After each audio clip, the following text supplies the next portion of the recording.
Hi there, how are you? Do you want to know what is that one trait that makes your manager trust you more, give you more responsibility, and even advocate for you behind closed doors? It's not just about being skilled, it's not just about performing your work fast, it's about being accountable.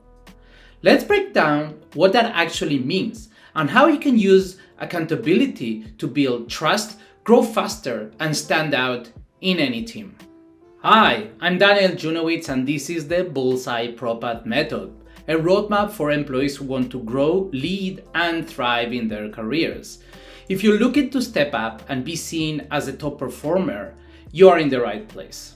If this is your first time here, I highly recommend you to watch my first episode where I break down the Bullseye ProPath methodology and explain how this channel works and how we will be moving forward from skill building to execution to real career growth.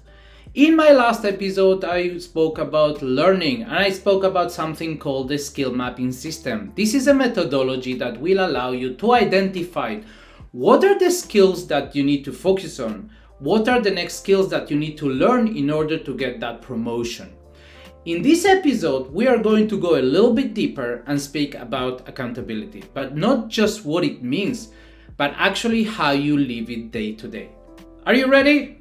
Let's begin. So I want to start with a formal definition of the word accountability. Are you ready? Accountability is an obligation or willingness to accept responsibility or to account for one's actions. This sounds super clear, right? But my question to you, are you living that way in your current role? The fact that you're performing your job doesn't automatically make you accountable. Doing your job and doing your responsibilities you were hired for, it's okay. But accountability is something much deeper than that. To me, accountability means this. It means that you don't just complete your tasks, you own them. You own your tasks. Do you understand the differentiation between doing your job to owning? You are accountable to your job, you're accountable to your colleagues, you're accountable to your manager, and you're primarily accountable to what you're doing. It means that you go the extra mile, you think in advance, and you own the results, whether it's a good outcome or a bad outcome too. And when you deliver that feeling to your manager, you're giving them some sort of quietness that they cherish. And when they see that you are accountable for your actions and for your job, that's where the real trust starting to happen between you and your manager. And this is crucial for any career progression. I want to use a metaphor. Let's say that your manager is the coach of a soccer team. And in that soccer team, your role is to play defense. So you have the goalkeeper, defense, midfielders, and the forward players, right? They need to score the goals. What is the expectation from your manager? From you. The expectation from you is that once you need to perform your job, you will do it with full ownership, right? Full accountability. So, and then he knows that he can build up a puzzle, and when every piece of the puzzle is working smoothly, every piece of the puzzle is performing his role with full accountability and ownership, then he has peace of mind. Then he doesn't need to go and micromanage you because he knows that he can trust you, right?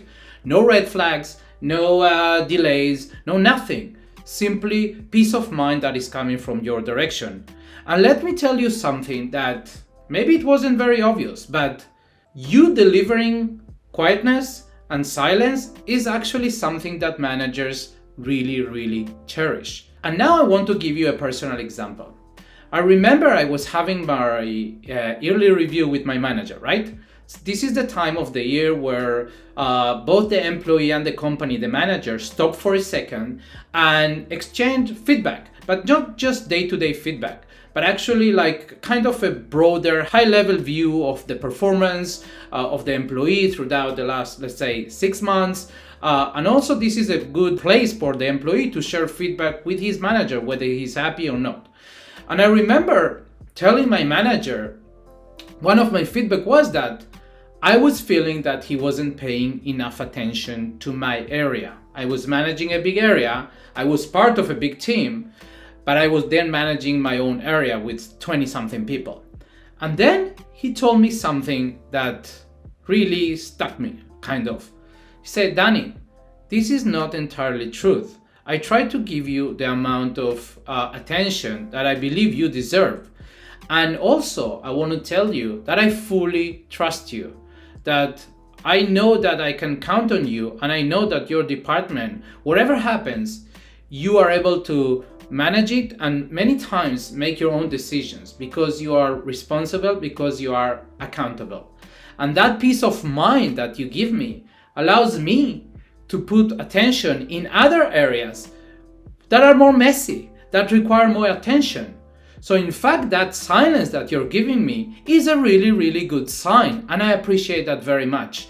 And I'm happy to have you in my team. So whoa, let's stop for a second. The fact that he wasn't giving me attention is not because I was doing something bad, but it was actually a vote of confidence from him to me. And that silence, that quietness that I provided him allowed him to go and take care of more urgent matters. This is super important. So when you're many times, not always, when your manager is dealing with something else, it means that actually you may be doing something right. Remember that. So in order for this to be extra clear, I want to give a simple example. Let's say that a certain manager is asking employee number 1 for a certain report. Hey, I need you to send me this report with information A and B by the end of the week. On Monday morning, after the weekend, the manager did not receive the expected report. He speaks with employee number 1 and he asks him, hey Johnny, what happened to the report? And then Johnny said, oh, listen, it was such a busy week. I simply didn't have time. And to be honest, I think that the deadline to submit the report was very short. Now, the manager is in a tough situation because he needed that report and Johnny did not deliver. Question, is Johnny delivering the right signals? Is Johnny someone that his manager can trust? Is Johnny accountable? Now, let's take the same example, but employee number 2, Maggie. The manager is asking Maggie to deliver the same report by the end of the week. Maggie starts working on the report. Actually, by the next day, the next day after the request, she comes to the manager and asks him, hey, do you prefer the information to be submitted in A, B, C? I wasn't very clear if you wanted also to receive this information, so I'm thinking of putting that in. Then by Friday, end of the week, Maggie delivers the report. What is the signal that Maggie is delivering to the manager? If you compare employee 1 to employee 2, so employee 1 did not deliver the results, he did not give any heads up to the manager, and as opposed to that, Maggie went the extra mile, she asked questions and she actually delivered more information. There is absolutely a very clear differentiation between these two, and we can understand that Maggie is much more accountable, right? Great. So the example was super clear. But I want to tell you that accountability is much more than that. Accountability is also showing your peers and your managers how you handle failure, right? So if something goes wrong, don't simply disappear. Don't blame, don't hide. Own it. Own your failure too. Say, listen, this is what happened, this is what I did, and this is what I learned from my mistake. Is it clear? You definitely want to own your successes, but you also need to own your failures. And when you own your failures too, this actually builds trust. It shows your manager that you're mature and that you're learning. And to you, I tell you, if you fail, that's totally okay. It means that you're doing a lot of stuff. If you're doing 10 things and 8 went fine, okay, and 2 did not work out, it's okay. At least you're doing. Someone else may be sitting aside, and never failing. It's also, maybe it's because they are not doing.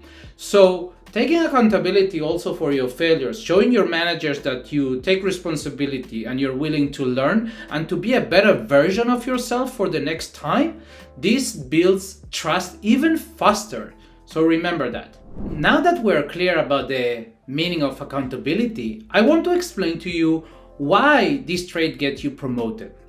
When your manager sees that you are accountable and responsible, then something magical happens.